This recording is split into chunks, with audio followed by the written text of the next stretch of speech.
I may have been 8 to 9 years old. I lived in a nice little middle-class neighborhood.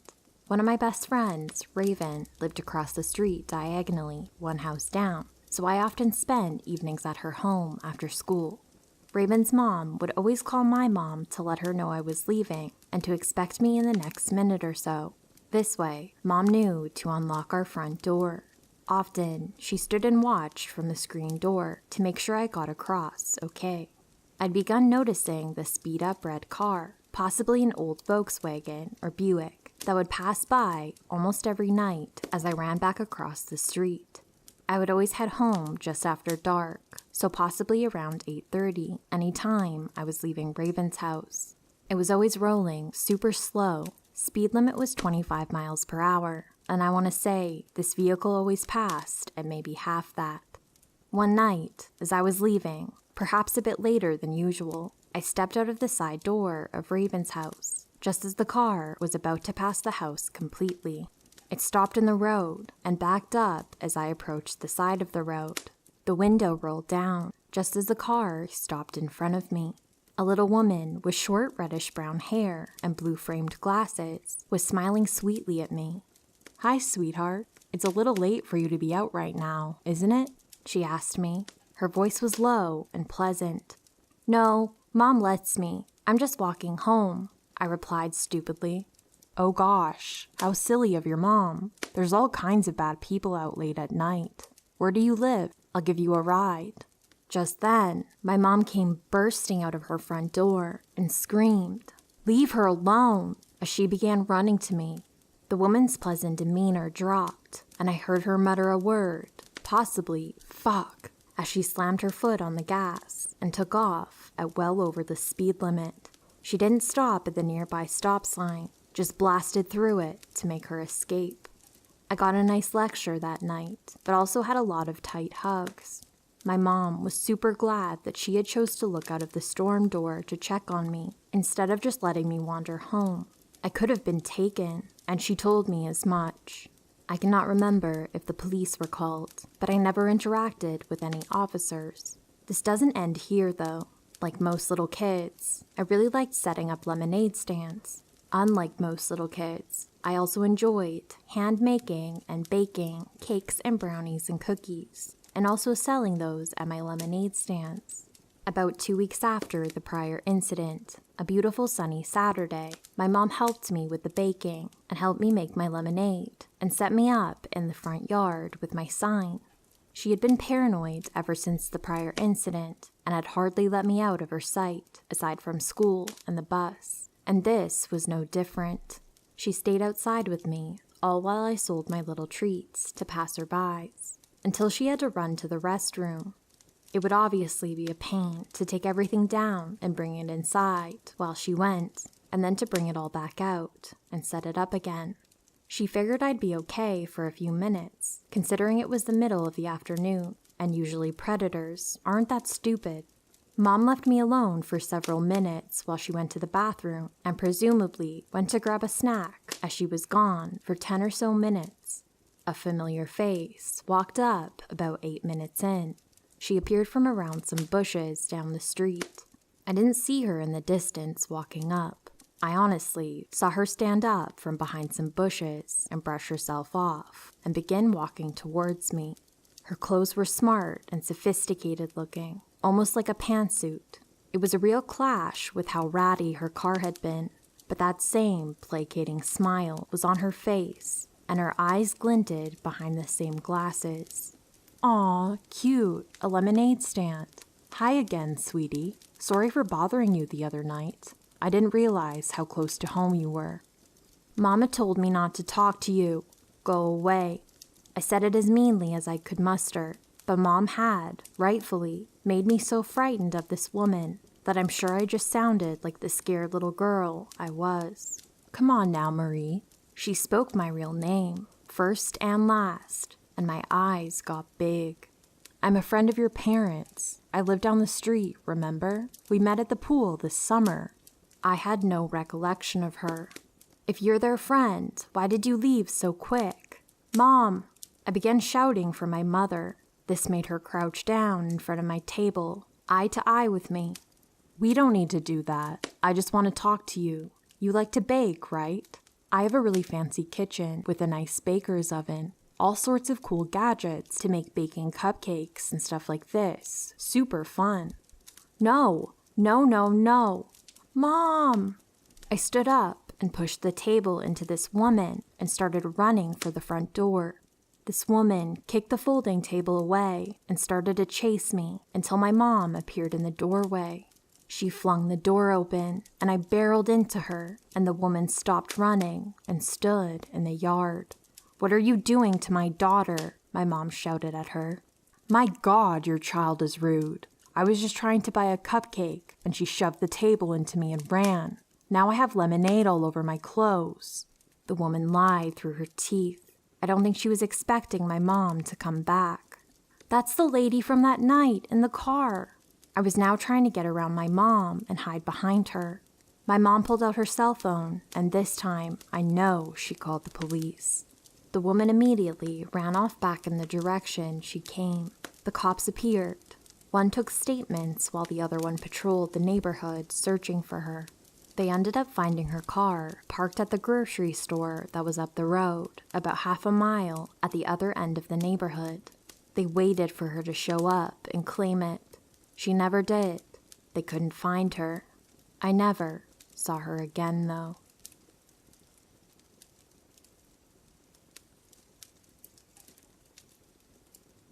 I'm a bartender at a small dive bar in my hometown. The place is over 100 years old, and we're a cash-only spot with cheap booze and a lenient bar buyback policy. The clientele is generally older men and a few women who are locals and hardcore regulars.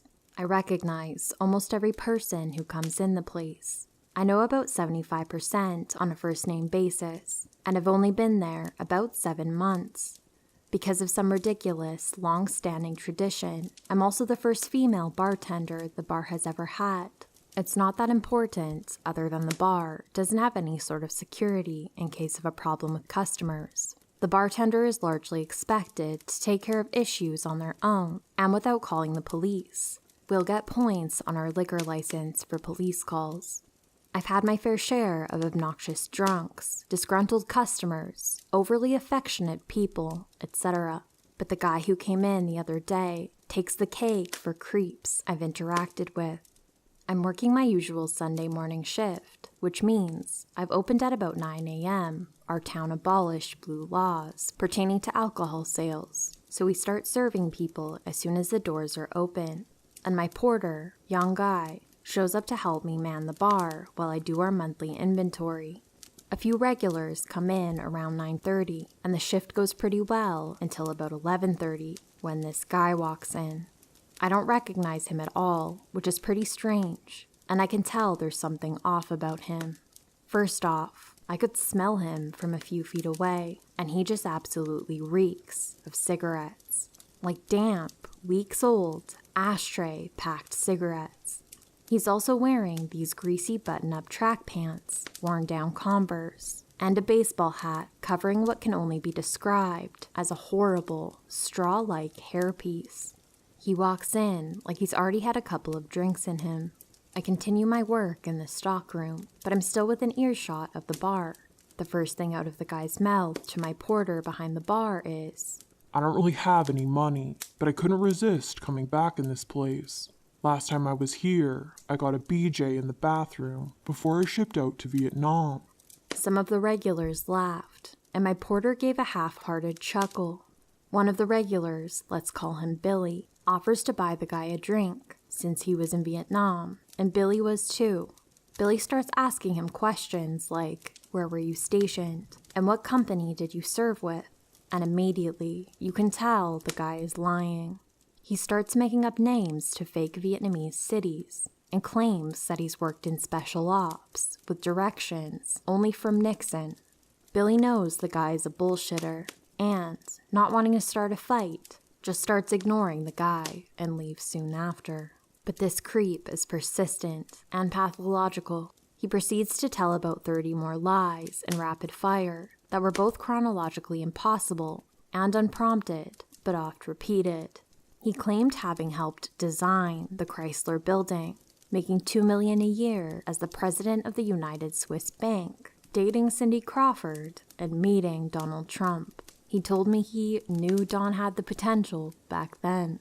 At this point, my porter has left, and I'm working the bar until the afternoon bartender gets in.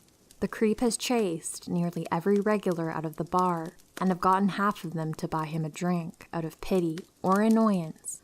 Unfortunately, while I've been able to do busy work behind the bar and avoid the guy except to pour him the occasional drink, he's now the only one in the place, and I kind of have to talk to him. The guy's been lying or ranting all morning, but his tone starts to shift more sinister.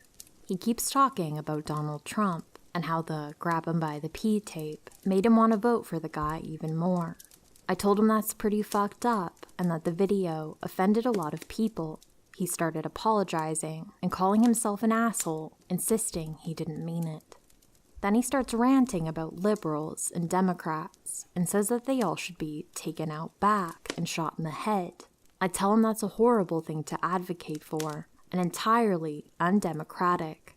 He apologizes again and then says, "It's because you're so pretty that I'm saying all these stupid things." At this point, I should have asked him to leave. He hasn't paid for a drink, he's run my customers out of the bar, and now he's going to start hitting on me. But he's a biggish dude, drunk, and an appreciation for violence. Plus, I'm a female alone in this situation. I figured I can avoid having to ask him to leave, since there's no one left to buy him a drink, and he can't possibly expect me to serve him for free forever. He'll get thirsty and move on to the next poor pub. Much to my chagrin, he pulls out a wet-looking $10 bill and asks for another scotch. I'm hesitant, but pour him one, because a sale is a sale at this place, so I've been taught again and again by my boss.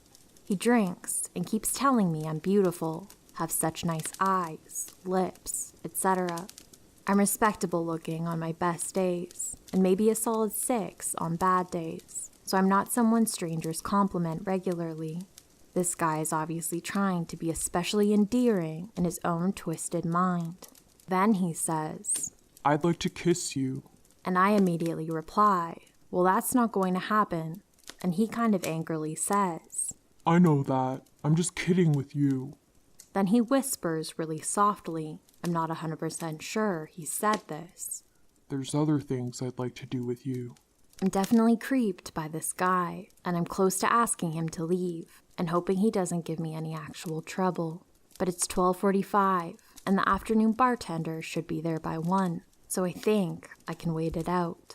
He started talking about baseball and how he announced for the Yankees, so I'm keeping my fingers crossed that we've passed the peak creep mode. Then I made the worst mistake. I needed to come out from behind the bar to draw up the chalkboard sign with our specials for the day, and I really wish I hadn't. Up until that point, I had been behind the bar, so there was a physical barrier between me and this guy.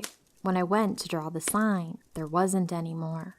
At first, he stayed at the bar, kind of muttering to himself, while I set up the chalkboard easel on one of the tables in the pool table area. As I started drawing, I see this guy walk up to me in my peripheral. He got his drink in his hand, and he's kind of wobbling towards me.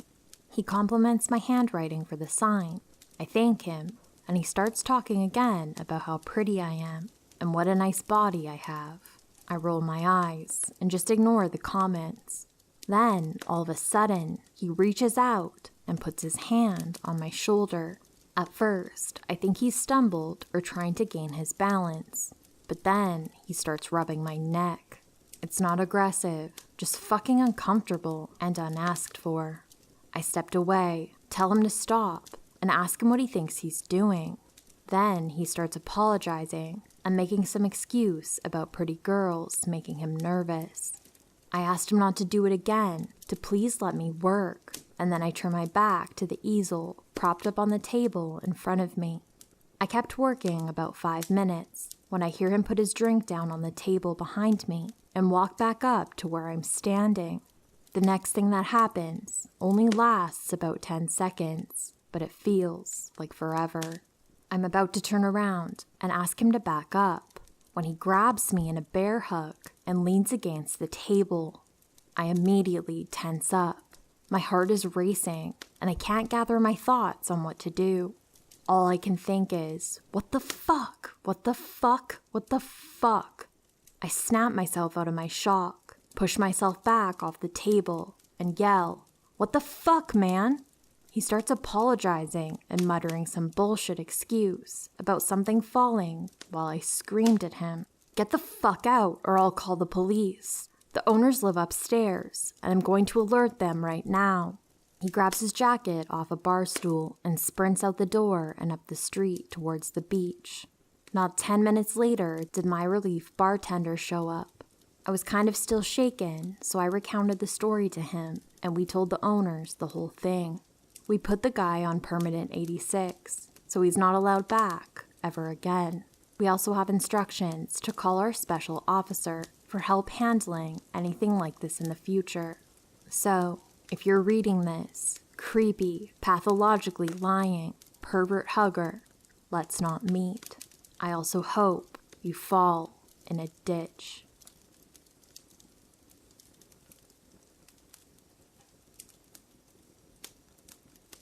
I, 18 female, was young when it happened, probably 9 or 10, so some of the details are a bit fuzzy. At the time, I definitely didn't find it to be a big deal. Only recently, I've been thinking about it, and I realize how creepy the whole thing was. My mom believes it's one of the scariest things to ever happen to her, and that she genuinely feared for our safety at the time. We were driving late one night, and it was just me, my mom, and my dad. Eventually, we got a bit turned around, and I think this was still a time when iPhones were relatively newer to my family, and not the best quality, so my dad pulled into a bar to ask for directions. It's completely dark out, and he gets out of the car with it still running to go inside. A couple of guys are standing on the porch of the establishment, and they're eyeing me and my mom alone in the car. After a couple of minutes, one of them comes out and seems to be coming towards our car, but goes to a truck next to us. He fiddles around in it for a few seconds. Then he gets out and makes it seem like he'll go back to the porch with his buddies. Instead, he turns at the last second, tugs at our door handle, and sits in our driver's seat. Clearly, he is intoxicated. He's older, maybe 50s or 60s. The car is still running, mind you, and nothing is stopping him from doing something reckless, like changing the gears. He starts talking to my mom, and it's clear she's uncomfortable. He says something like, "Oh, I just want to go on a ride." And my mom is nervously playing along, probably in an attempt to placate him enough so he doesn't try anything. My mom mentions a couple times that my dad is just getting directions inside and that he'll be back any second. Eventually, the man does get out, and my mom locks the doors. His buddies are all laughing and continue staring at us. When my dad comes back out, the drunk guy stops my dad and says he was joking around with us. I know when my dad got back in the car, my mom was furious because she hadn't wanted to stop at the bar in the first place. He definitely didn't see it the way she did. He took it as a harmless drunk guy and that it was fine because nothing happened. Looking back, the situation had so much more potential to go wrong. Me and my mom didn't have anything to defend ourselves, and there was nothing stopping him from driving off in the car with us. It's amazing the things we brush off at a young age, and only later we realize how dangerous it could have been.